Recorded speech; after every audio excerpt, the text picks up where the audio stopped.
Legend Chasers. I don't really have any announcements today. I got my ghost box today for the road trip, but now I gotta figure out how to use it. But other than that, life has been pretty boring. I'm ready for summer break as much as my students are. 3 weeks left and I am counting. The school year can be done now. Please and thank you. Anyway, today I have an unsolved case for you. The police think they solved it, but I don't think they did. And I don't think we will ever know who the culprit is. I'm going to take you to Circleville, Ohio, mentally, a small town about 45 minutes from where I grew up. I grew up in Grove City. And Circleville is a small-ish town. A lot of people know each other, but it's just big enough where not everyone knows each other. And I think it was still the same way in the 70s. So the population's bigger now, but when it comes to like that small towny stuff, it's pretty much the same. So in the late 1970s, there were these anonymous letters that were going out to people. And it specifically started with the Westfall superintendent, Gordon Massey, and a school bus driver, Mary Gillespie. And these letters accused them of having an affair. Gillespie also had a husband and children, and they will also end up receiving letters. I couldn't find the letters to the kids, but there are a couple of letters that I found to the husband. This seemed to be mainly targeted at Mary. It seemed very personal for some reason. Eventually, everyone in Circleville would have received a letter, or at least knew someone who had received a letter, which is kind of, disturbing, especially when you live there, because how does this person know all of your darkest secrets? Someone that you confided in had to have told someone, but everyone was getting a letter. How does this person know every single person's secrets? So Mary got a letter and it said, "I've been observing your house and I know you have children. Stay away from Massey." A little bit later, her husband Ron would have received a letter. So Mary received a letter. It's her first letter. And it says, "Stay away from Massey. Don't lie when questioned about meeting. I know where you live.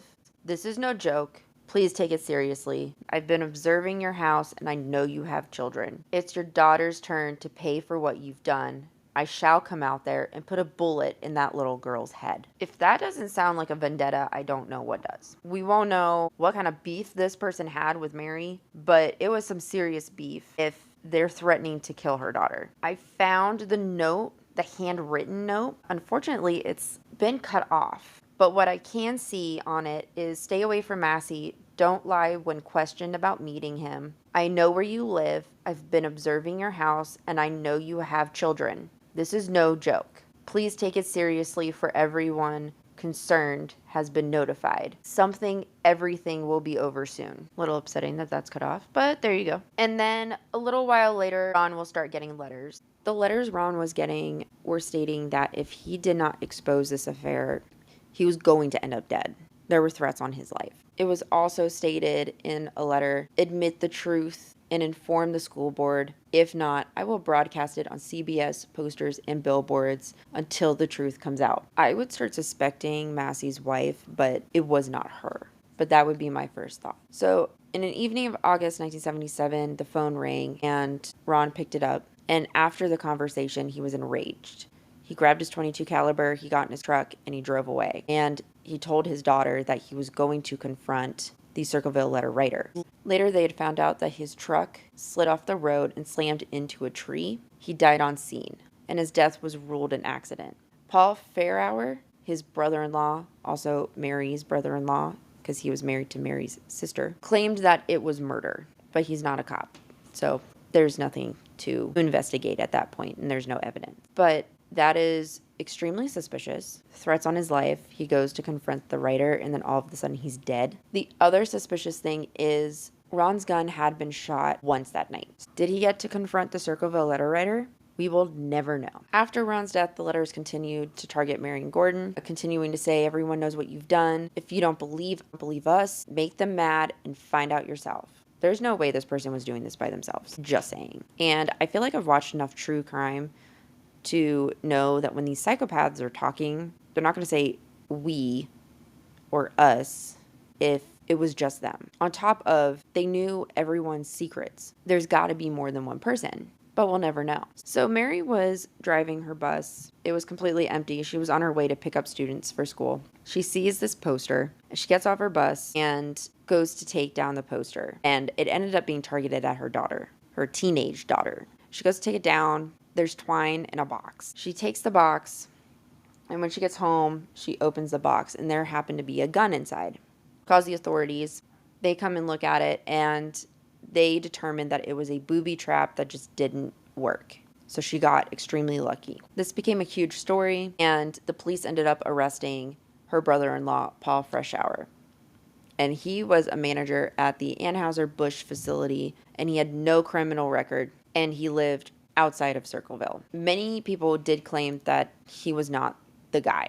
His wife, who is now soon to be ex-wife, had turned him in, stating that he was the letter writer, and she had proof, and she had seen these letters throughout the house, and he is their guy. And this completely sealed his fate. The gun that was in the booby trap was traced back to him, and he claimed that it had been stolen out of his garage a week before. They hooked him up to a polygraph, and they determined that that was a lie. But also, don't ever take a polygraph, because they're inaccurate, and they don't always work. You could be telling the truth, and it'll say that you're lying. Don't take a polygraph. Ask for a lawyer instead, whether you're innocent or not. In October of 1983, Paul went on trial for attempted murder, but the case wasn't strong. There was no evidence that there were any physical ties of Paul to the gun or the device, and he had an alibi for that afternoon of the alleged booby trap and when it had been placed. But even with Paul in jail, the letters continued. At one point, he was even in solitary, and the letters continued. The warden said he has no pens or paper. There was no way that Paul could have been writing these letters. So then questions started to come up of, did Karen Sue and her boyfriend, who also matched a witness description of the booby trap crime scene, and did they set up Paul? Which at this point, anything is possible, especially after the Aaron Goodwin incident of his wife trying to hire her boyfriend / hitman to kill him. At least that was the story I got. Two document examiners did find that the handwriting on the letters could be Paul's, and this is why he was convicted and sent to prison. Investigators believe the letters were over. After 10 more years, in 1994, the letters finally stopped, and Paul was released from his sentence, and he had served his time. Until his death, Paul insisted that he had no involvement. FBI profiler Mary Ellen O'Toole raised new doubts on whether the case was actually solved. And she was hired on to the 48 Hours show for this specific investigation. O'Toole has profiled many notorious criminals, and she said Paul did not fit the profile. She believes the writer had a personality disorder and enjoyed hurting others. She also said that for someone who worked hard to stay anonymous, they likely would not have risked setting up a booby trap, and that it was possible someone was taking advantage of the situation. Also, 48 Hours, while working with O'Toole, asked Beverly East, who reanalyzed the handwriting on the letters, and she compared 49 letters to Paul's handwriting. And East said she's confident she knows who the writer is, and she would go to court and swear on the Bible for it. Did she name who the writer was? No. Was it Paul? Was it somebody else? Who's the writer, Beverly? So Unsolved Mysteries also tried to get in on this case in December of 1993, and they received a letter of their own from the letter writer. And they said, forget Circleville, Ohio. If you come to Ohio, you El-Sickos will pay. Signed, Circleville writer. Paul had begged Unsolved Mysteries to look deeper and find who was actually writing the letters, but in 94, the letters mysteriously stopped. Unsolved Mysteries never got to actually do anything. But they did still have an hour-and-a-half show, and the Circleville letter writer is in this episode. Not like the actual person, but the case is. And it's also on YouTube if you want to watch it. The Circleville Letters from 48 Hours is also on YouTube. So in the end, Paul was never actually charged with sending any of the letters. He was charged for the booby trap, but nobody knows who the actual letter writer is. On Reddit, someone had asked if Unsolved Mysteries actually went to Circleville. Was it the bus driver who did it? They said that the letters had stopped after the brother was released from prison. The postmark was Columbus, freaky stuff. So the person sending the letters was sending them from Columbus, so it didn't actually look like it was coming from Circleville. And a response said, my girlfriend's uncle was Paul Freshour. Her grandma said there was much more to the story. Someone else said, I always wonder if the sheriff got letters that were never disclosed. I kind of got the feeling the sheriff was either in on it or blackmailed with threatening letters he never told anyone about. Morbid Podcast also did an episode. It might have been one of their mini Morbids you should listen to if you for some reason have not listened to Morbid. I am OCD and currently binging from the start. I am now in year 2020. It's going to take me a really long time to catch up, but I digress. But go check out Morbid. Morbid and Crime Junkie, top 2. But this person did suggest Morbid. The podcast Morbid did an episode on it and was pretty interesting. I suggest checking it out. I second that. Someone else said Crime Junkie also did a really good episode on it. I second that as well. Someone did answer the person's actual question and said, yes, Unsolved Mysteries covered the case. I remember watching the episode when it came out. Season 7, Episode 211. And they still have a page up about the episode. And again, it's also on YouTube. Another person said that they did a write-up about the case recently. And one really weird thing they noticed was the Circleville Herald kind of went out of their way to not cover the story. Like there would be updates in the Associated Press or the Columbus Dispatch, and they often wouldn't run those. They also tried to get a hold of the old Columbus Alive articles on the case, but they only have a few sporadic months of microfilm at the History Center for Physical Archives, and the digital archives have been gutted due to ownership changes. They even tried messaging some people who worked on Columbus Alive, and they didn't have any luck. It is upsetting that a lot of the original coverage has been lost. As a historian, that really bothers me. This is a very interesting case and part of a really weird part of history. I guess Paul also had a blog. They said Paul's blog has probably the most dense concentration of information about the case. So for anyone wanting to do a deep dive, they suggest that. But of course, it is biased. But you can also tell what is biased and what is not, because a lot of it is actual court documents and articles. But with Paul's notes in the margins, so you can separate out news coverage from theories easily. So that is the Circleville Writer. If you want to do a deep dive, if you can find Paul's blog, then all power to you. I could not find it. So I could not get any of that information. But if you're able to do some sort of FBI thing and figure out where that is, please let me know, because I want to look at it too. But I've tried and I cannot find his blog. And he's dead now, so it could be anywhere. It could not be anywhere. Who knows? They probably took it down because he's dead. I believe the court documents are available, but they are a little confusing because there's so many theories and news stuff, and it can get a little confusing. So having Paul's notes in the margins would have been really nice to have. But I digress. So Legend Chasers, I leave you with this unsolved mystery. Make your own theories. Go through the court documents if you do so wish. Go FBI, find his blog. If you find his blog, please tell me where it is, because like I said, I cannot find it to save my life. I actually think that it's gone because he's been dead for a while. Okay, so now I have a second one for you. And this one is solved, but the circumstances on why it happened, they don't know why. So we're going to hop over to Boise, Idaho. And in Boise, Idaho, there was a very gruesome murder, actually. Preston Murr attended a funeral the day before he was murdered. After the service, he and a few other mourners, including Daniel Rogers and Darren Cox, they engaged in a drunken brawl. The police were called. The participants were cited for disorderly conduct. Preston went to his sister's to sober up at her apartment. Preston had taken a phone call, and the caller threatened his life. He called the police, and then, out of curiosity, he called Rogers to see if he had an idea of who this might have been. Instead of answering, Rogers suggested that they meet at this Circle K that's close by. And so they met up in the parking lot of the Circle K. Preston was also a little suspicious of this, so he brought a bat with him for defense. After a brief chat, they decided to continue the conversation at Preston's sister's house and spent hours talking about the phone call and the cache of guns that belonged to Rogers, and Rogers claimed that they ended up missing. So his guns are like stolen, they're missing, he doesn't know where they are. Since it was late, they all got into Rogers' car and they headed to his house. And at some point during the night, Preston said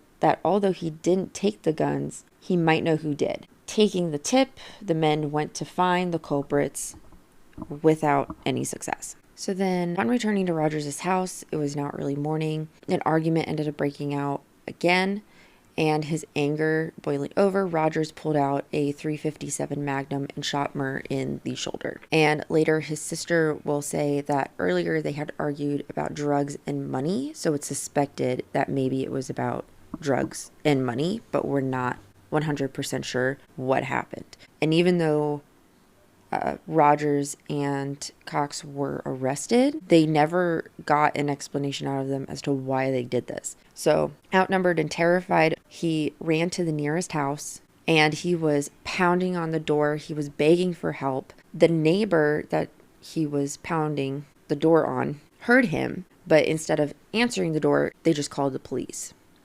And the neighbor would say that he remembered hearing a male voice scream, "Let go of me." So they peered out of the window and they saw an injured man being chased down the street by an unknown party. Though the observer had been too scared to get personally involved, 911 was called at that. So with the neighbor on the phone with the police, Preston's pursuer caught up with him. They dragged him back into the house, into the basement, and there was nowhere left to run or go. Down in the basement, that is where he was shot in the back and again in the head, execution style. And then he was chopped up into 13 different pieces and driven about an hour away where the body was dumped in the Brownlee Reservoir at the Idaho-Oregon border. While waiting for the police to arrive, the neighbor looked outside and saw two men hosing down the front porch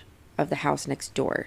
And as they watched, one of the pair began searching the property with a flashlight as if looking for something of importance. Minutes turned into an hour, and then two, the police never showed up. They didn't show up until the next morning when the neighbor called again, because when they woke up and they walked out on their porch, there was blood all over the door, the porch, and the sidewalk. They had also determined that when they disposed of Preston's body, they disposed of the gloves and bloody clothing that they had worn that night in a dumpster, and they thought they committed the perfect murder. And they both promised each other that they would never talk about this again. I don't really know how they thought they could get away with it, especially with all the blood that was also in the basement, and then the blood on the porch, sidewalk, and door of the neighbor's house. When the patrolman finally arrived the next morning, he discovered a whole bunch of blood on the pavement leading to the neighbor's house.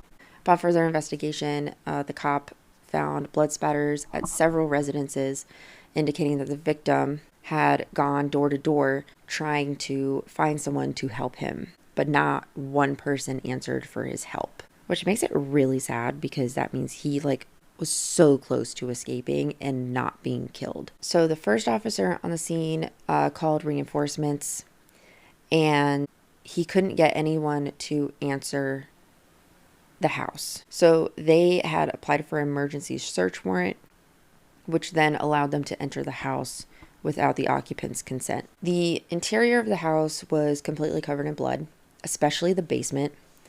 And after a little bit of digging, they found guns, drugs, and a large sum of cash. No body was found, obviously, and Preston had not yet been reported missing. So the best that the cops could do was charge Rogers and his wife with various drug offenses. I also want to back up a little bit. Rogers was a foster parent. He was a foster parent of 3 teenage boys, and he had also served a previous 5-year sentence for a murder in San Quentin, California.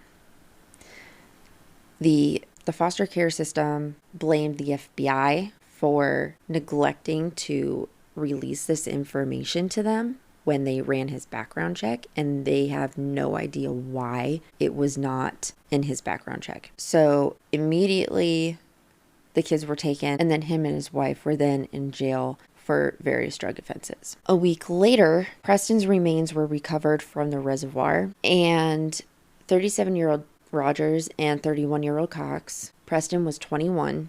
They were indicted for his murder. And the partners of crime started to turn on each other when they realized they were both in trouble. Cox swore he had only been acting on his buddy's orders, and he told investigators everything that they needed to know in a bid to save his own neck. Rogers, where the prosecutors believed he was the main culprit in the murder, he was tried first. And when called to the stand in his own defense, he claimed that Cox and Preston had been involved in a knife fight in the basement, and seeing that things were getting serious, he tried to intervene, but Preston lunged at him. Fearing for his life, he fired the .357. So he's claiming self-defense. And then Preston bolted for the door. Cox grabbed the gun and gave chase, and several shots were fired before Cox returned, announcing nonchalantly that Preston was dead. Even though he had put on this act, the jury decided that Rogers' version of events lacked any truth, and he was convicted of murder in the first degree and sentenced to life with the possibility of parole after 10 years. His legal team did file an appeal in the 1990s on the grounds that his property was illegally searched and that any evidence obtained as a result should have been thrown out, and the appellate court denied this motion, and he still remains incarcerated as of September of 2024. Cox cooperated with everything. He cooperated with the cops. He gave them all the information that he had. He was tried and convicted for a lesser charge of being an accomplice to murder, and he served 6 years behind bars. He is now released back into society. Both in jail, that should have been the end of it, right? But it wasn't not the end of it. The house was rented out to one person after another. They all cited strange phenomena taking place in the residence, mostly the basement.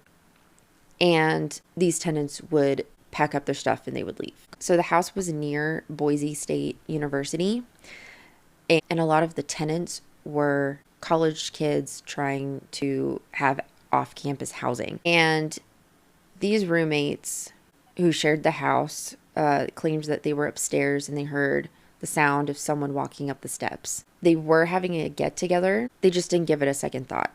They were focusing on their friends and what was going on at the time. But then the issue was, though, that no one materialized from those stairs. So they went into the living room. They asked their friends, hey, who went to the basement? And the small group just kind of looked at them and was like, we didn't go anywhere. We've been in here the whole time. So they believed that there were possibly things going on in the neighborhood. So they stepped out onto the porch to see if anyone was outside in the yard or the street.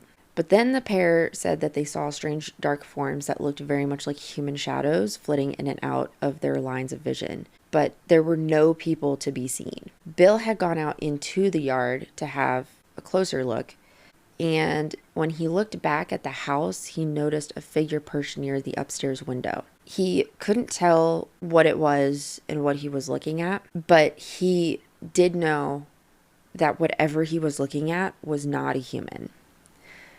It was black as night. It was dripping with some sort of substance that he described as an oily appearance. And it was sitting in a precarious position no one other than a most gifted gymnast could have pulled off. Bill just stared at it. The shadow moved slowly along the roof, and then it disappeared and vanished completely. They searched the area, but they found nothing. There was no indication that anyone was up there or that anything was up there. So he rejoined Robin on the porch, his roommate. And as they went back inside, Bill happened to catch movement out of the corner of his eye, and in a full-length mirror that was on the porch, reflected in that was a ball that he described as dark and oily. And he knew that was the thing that had been perched by the window. It began to increase in size, and within a matter of seconds, it consumed the entire mirror. When Bill went to get a closer look at the presence, it passed through him, and he compared it to ice fingers sinking into my shoulders. And he describes it as the worst sensation he has ever experienced. He has no desire to set foot back in that house. They both ran to the nearest gas station and called their friends and told them that they needed to get out of the house. They have no idea what they had seen, but what they do know is something strange about that house, and they want nothing to do with it. Bill never returned to the residence after that night. Robin did go back, but because he had nowhere else to go. And it is clear that even today, Bill is still traumatized by the encounter on the property. Other former tenants have spoken about experiences. One report was about seeing a sticky substance oozing from the basement walls. Some also recalled shadows moving independently, and most of the activity seemed to be confined to the basement. There was also a rumor that there was fraternity boys that were in the house, and they witnessed blood dripping down the walls, but there is no evidence of a fraternity ever having lived in that house. It was never a fraternity house. A former neighbor related that she was passing by the residence one day and saw a woman banging on the second floor window, and her face was masked in sheer terror. And she knew that the house was in between tenants at the time. A frightened teenager had run away, and from then on, she made the point of staying as far away from the house as possible. It is currently known throughout Boise as the Chop Chop House because Preston was chopped up into 13 different pieces. And it is Boise's most notorious urban legend at this point. Deanne Davis, who lived in the house with her 2 daughters, said that she never had an experience and she doesn't understand why everyone thinks it's haunted. But both of her daughters have claimed to have an unsettling feeling in the house. Her youngest went down into the basement and she said that there was something down there. It was not good and she wanted nothing to do with it, and she wanted to get out of the basement as fast as possible. So, who knows? Is Preston's ghost in there? Is Preston's ghost in there and angry? Does he want revenge? Is he just getting a kick out of scaring people? Or is there something more sinister happening in that house? Shadow people are kind of scary, especially the shadow man with the hat. And if you don't know what he is, look him up, but he is the one that you really got to watch out for if you see him. Is there possibly some sort of evil force that's down there? Some people would probably call that a demon. But whatever it is, and whatever is down in that basement, it is not good. It is boogeyman material. So that is the quick summary of Preston Murr and his murder in Boise, Idaho. That was a very interesting story. I had never heard of that one either. I learned about that actually this week when I was trying to find another shorter case to do along with the Circleville Letters, because I didn't want this episode to be like 4 hours long if I did a short one and then a long. I can't wait for next week. I will be on another podcast reviewing Until Dawn. So I'll let you know when that comes out. But lunch break reviews, I will be on there with Brent and we will be reviewing Until Dawn. And I cannot wait. I'm super excited for it. My first podcast collab. So thanks, Brent.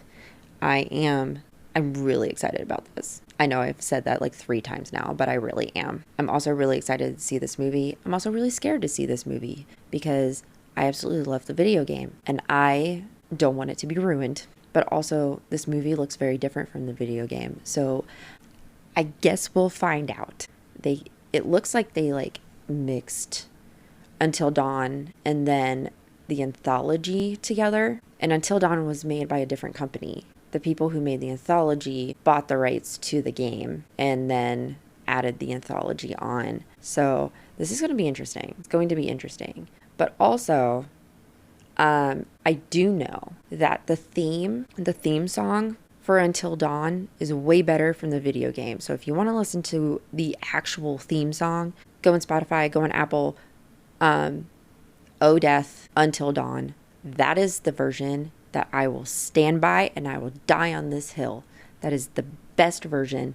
And I am so upset that they changed the theme song in the movie. I digress. We'll see how this movie goes, guys. I'm going to go see it on Sunday.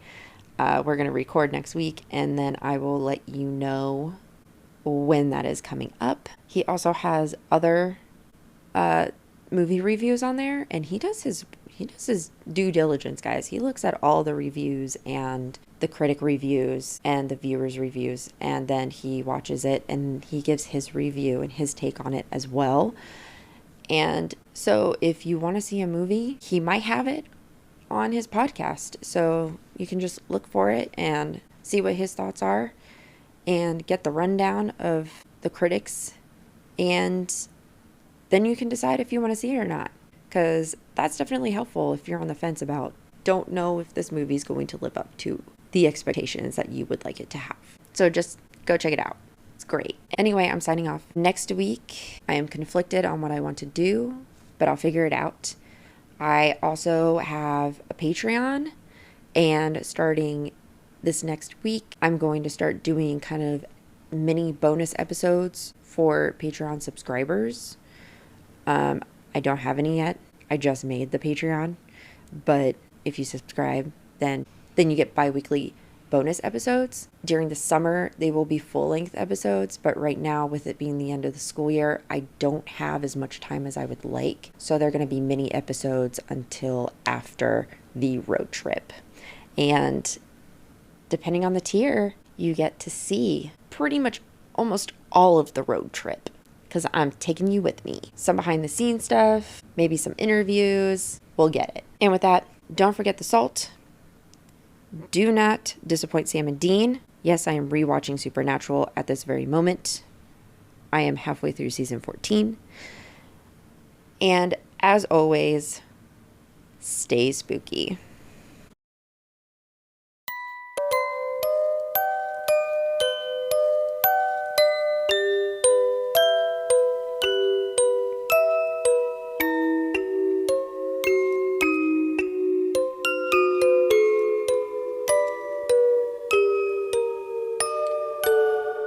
Chasing Legends.